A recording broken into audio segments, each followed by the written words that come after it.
Spot Us is a nonprofit project to pioneer what we call community-funded reporting, which is the act of distributing the cost of hiring a reporter across a lot of different people. So if you can get 50 people to put down $20 each, that's enough to hire a reporter to look into a local story that those 50 people think is important. It's important for us to actually limit how much people can donate.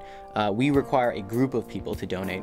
And the reason is we don't want necessarily, someone from company A funding a story about company B. And there's a little bit of a back and forth there. Sometimes I'll get a lot of what ifs, and people say, well, what if a Nazi funds a story about, white supremacy? I say, well, you need a group of people. And I say, well, what if a group of Nazis want to fund a story? And I said, well, you need a reporter who's willing to put their professional reputation on the line. And what if the reporter's a Nazi? And it sort of becomes a little silly at some point. So there are certain barriers in there, because what we want to preserve are some of the principles of traditional journalism, although we're not necessarily preserving a lot of the practices, right? So the practices of traditional journalism is it's funded through advertising.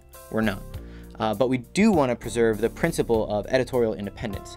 And so the reporter is not beholden to any single donor, right? Because if any donor were to make an editorial request of them, the reporter could look them in the eye and say, look, you're one of 50 people. I'm not responsible to you, I'm responsible to the public. So we've covered everything from, the Oakland Police Department to where your recycling goes in San Francisco, to all kinds of topics that people want to get engaged with and vote with their dollars to make sure it's covered. Read and watch more from David Cohn at btnn.tv.